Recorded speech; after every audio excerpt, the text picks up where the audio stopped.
एक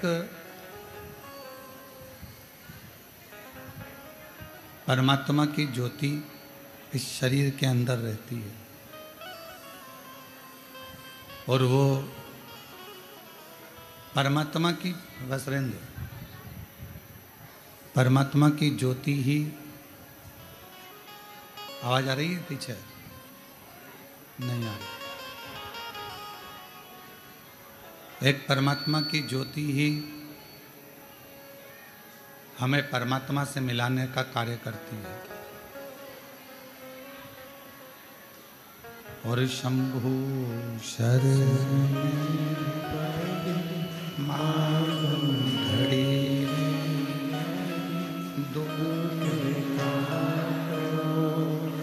दया दर्शन आपो शंभु शरण मांगू घड़ी रे दुख काटो दया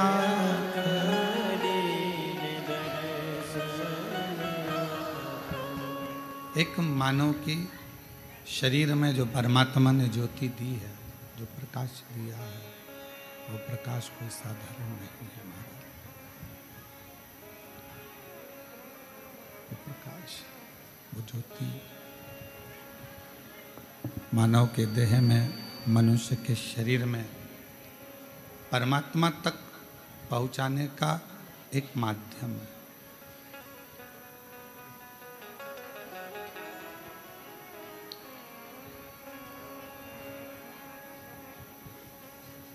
जब आप किसी ज्योतिर्लिंग में भगवान के ज्योतिर्लिंग का दर्शन करने के लिए पहुंचते हो,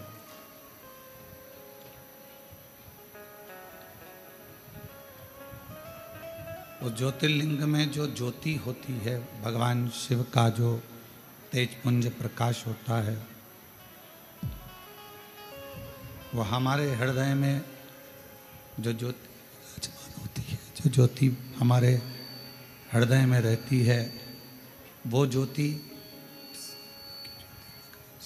शिवलिंग की ज्योति, सामने भगवान शंकर के शिवलिंग की ज्योति और एक हमारे मन की, आत्मा के हृदय की ज्योति, उन दोनों ज्योतियों का संगम भगवान शिव के दर्शन के समय पर होता है।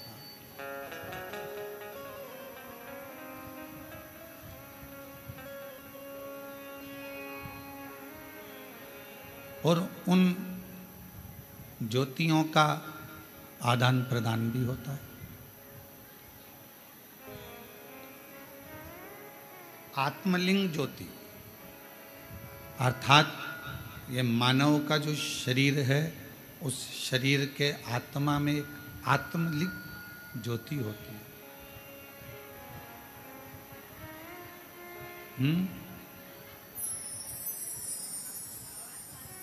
एक आत्मलिंग ज्योति होती है।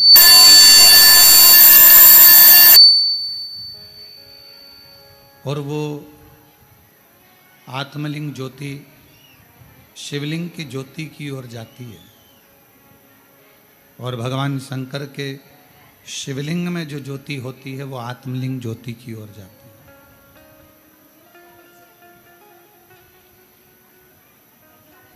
ये दोनों ज्योतियां आदान प्रदान होती हैं, दोनों ज्योतियां आदान प्रदान होती रहती हैं। शिव महापुराण में 12 ज्योतिर्लिंग के दर्शन की बड़ी महत्वता है। स्कंद पुराण में भी 12 ज्योतिर्लिंग के दर्शन की बड़ी महत्वता है।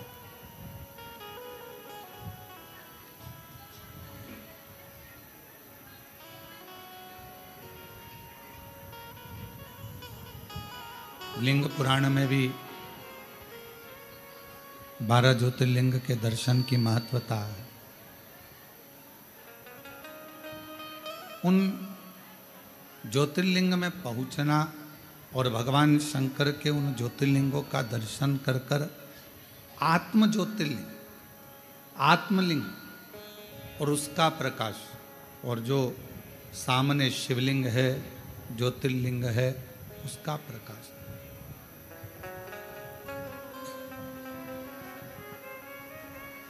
इन दोनों ज्योति का मिलन, इन दोनों ज्योति के प्रकाश का मिलन हमें एक ऊर्जा प्रदान करता है, बल देता है। और एक ऐसा बल जिसके बल से ही हम संपूर्ण जगत का, संपूर्ण विश्व का कोई अच्छा कार्य कर पाते हैं। कावड़ लेकर आए हो आप लोग? कौन कौन लेकर आया था? सभी लोग लाए हो? रखवा। तो जब कावड़ लेकर आप लोग चलते हैं, कावड़ लेकर जब आप लोग आते हैं, आप अपने घर में तो इतना चलते नहीं हो। चल पाते हो क्या? नहीं। इतना भूखे भी नहीं रह पाते हो। बार बार पानी भी पीना होता है, बैठना भी होता है, कार्य भी करना होता है, पर पाँव में छाले पड़ रहे हैं, एड़ियाँ दुख रही है, पाँव पूरा नस नस तड़प रही है, और तो भी आपके मन को, आपकी आत्मा को कोई बल दे रहा है। और उस आत्मा को, आपके मन को कोई बल प्रदान कर रहा है कि अभी और चलना है, और चलना। और बारंबार अगर कोई बल इस मन को, इस आत्मा को, इस चित्त को दे रहा है, तो समझ लेना पाँव दुख रहे हैं, बैठने का मन कर रहा है, पर भीतर से एक बल और मिल रहा है कि बस थोड़ा और बचा है, चलते चलो। जो बल दे रहा है वही शिवलिंग के तेज का बल है। वही बल भगवान शंकर के तेज पुंज का, ज्योति का बल है। वही बल। और वो बल केवल तुम्हें कावड़ की यात्रा के लिए ही नहीं मिलता है। शंकर भगवान के मंदिर में जो रोज प्रतिदिन भगवान शिव जी को जल समर्पित करते हैं, जो भगवान शिव के मंदिर में रोज भगवान शंकर की आराधना करने के हैं, जो रोज भगवान शिव की अविरल भक्ति में डूबते हैं, जो रोज भगवान शंकर का अविरल भजन धारण करते हैं, उनको शिव एक आत्म बल प्रदान करते हैं। 5 वृक्ष ऐसे बताए हैं स्कंद पुराण में, शिव महापुराण में, विष्णु पुराण में, कूर्म पुराण में 5 वृक्ष ऐसे बताए हैं कि जिनके नीचे से अगर व्यक्ति मात्र निकल कर भी चले जाता है तो बल प्राप्त हो जाता है।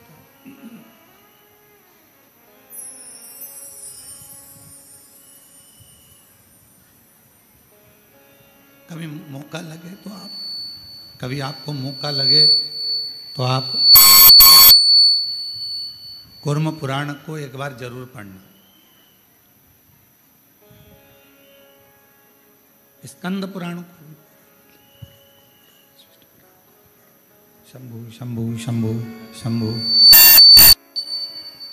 कभी मौका लगे तो शिव महापुराण को, लिंग पुराण को, कूर्म पुराण को अवश्य पढ़ें।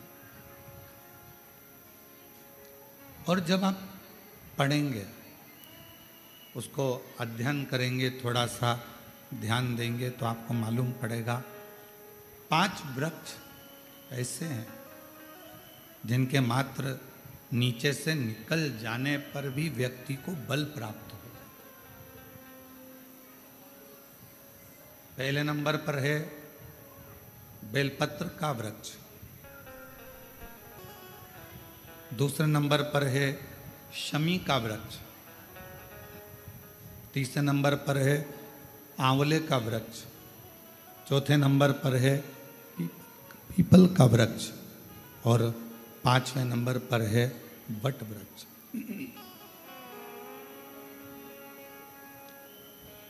ये 5 वृक्ष, इन वृक्षों की मात्र छांव, इन वृक्षों की मात्र छाया हमको बल प्रदान करती है, हमें एक अलग से एनर्जी देती है, हमको अलग से बल देती है, अलग से एनर्जी देती है, अलग से बल प्रदान करती है। और इन वृक्षों के नीचे अगर मान लो कोई 5 minute, 7 minute, 10 minute, 15 minute, 20 minute कोई बैठ गया और वहाँ बैठकर भगवान शंकर के पंचाक्षर मंत्र का नमः शिवाय, षडाक्षर मंत्र का ओम नमः शिवाय या श्री शिवाय नमस्तुभ्यम का जाप या द्वादशाक्षर मंत्र ओम नमो भगवते वासुदेवाय का जप, राम नाम, कृष्ण नाम, शिव नाम का जप यदि कोई मन से इन वृक्षों की छांव में बैठकर यदि करता है तो उसको उसका फल अवश्य प्राप्त होता है, उसका फल उसे अवश्य मिलता है।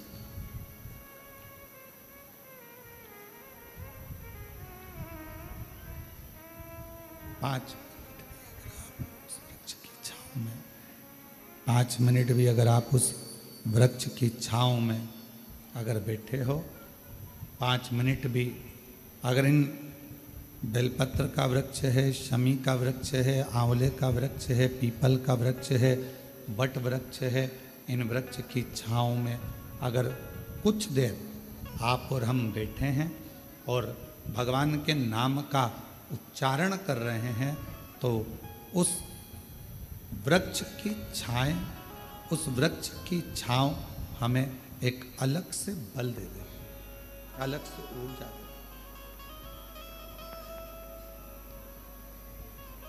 और मेरी जीजियों, मेरे जीजाओं, मेरी बेटियों, बेटाओं, मेरी माताओं, मेरे भाई, मेरी बहनों, एक निवेदन करेंगे कि कभी यदि बहुत ज़्यादा रोग शरीर में अगर ग्रसित हो गया और रोग छूट नहीं रहा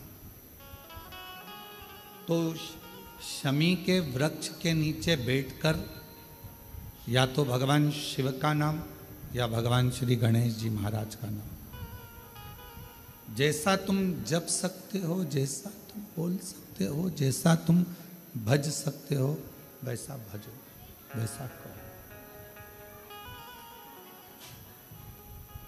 जैसा तुमसे बन जाए। शंभु शंभु शरणे मां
शिव महापुराण कह रहे हैं, शमी का वृक्ष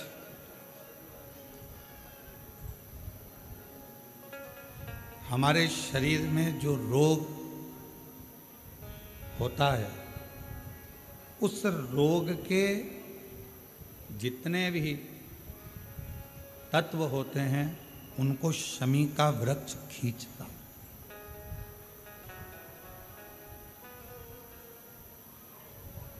कल एक बहन ने प्रश्न किया कि गुरुजी, आपने कहा कि शमी का जो वृक्ष होता है वो बड़ा हो जाता है, बड़ा होने के बाद उसको घर में नहीं रखते, छोटा पौधा, छोटा सा पौधा घर में रख सकते, और वो छोटा सा जो पौधा है उसको तो हम घर में रख सकते हैं, पर वृक्ष, शमी का वृक्ष जितना बड़ा होता चले जाता है तो उसको घर से अपन रखते नहीं, उसको फिर कहीं बगीचे में या कहीं एकांत में या जहाँ उसकी ज़रूरत है वहाँ उसको लगा दिया जाता है। गणेश पुराण में एक बात आती है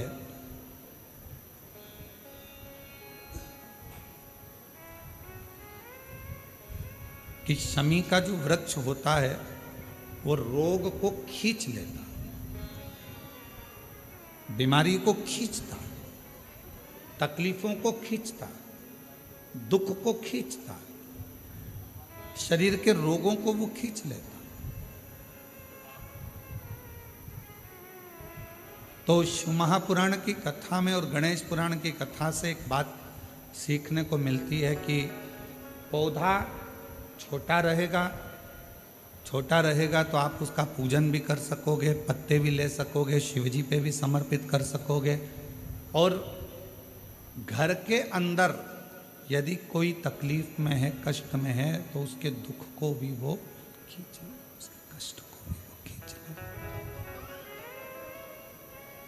उसके कष्ट को, उसके दुख को वो खींच लेता है, उसके कष्ट को, उसके दुख को वो खींच लेता है।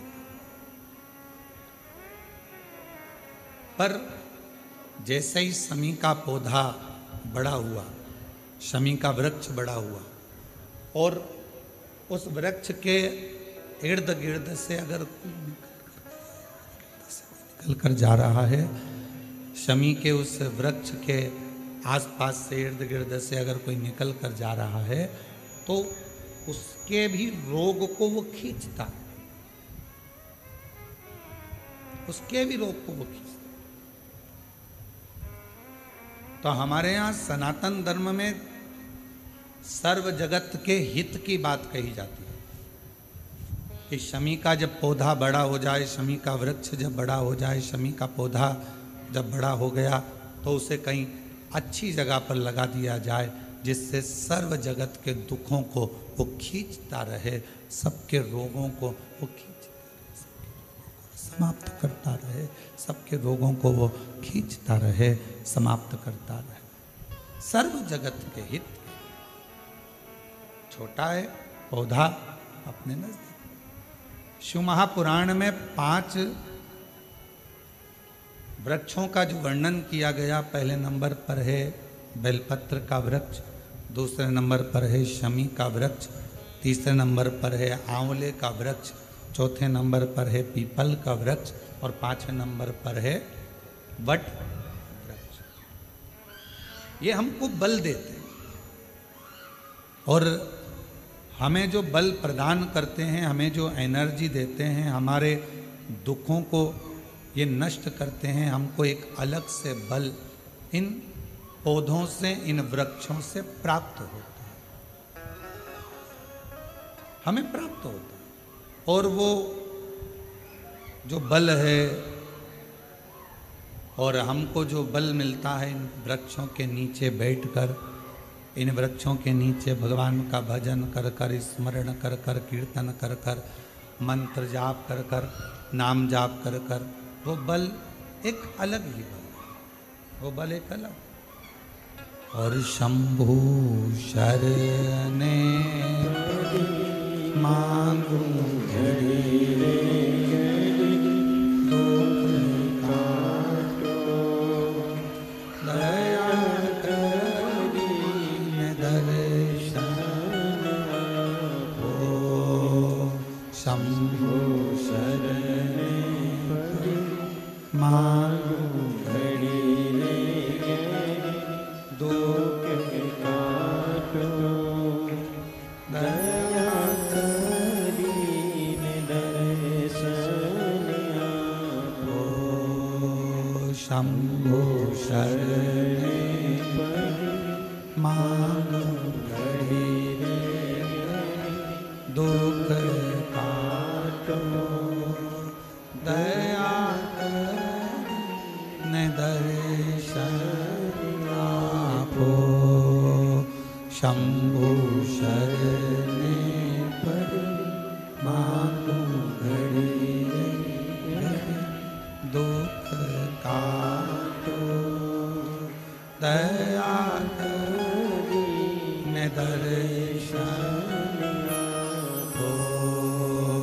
शंभु शरणे मांगू घड़ी रे दुख काटो, दया करीने दर्शन आपो।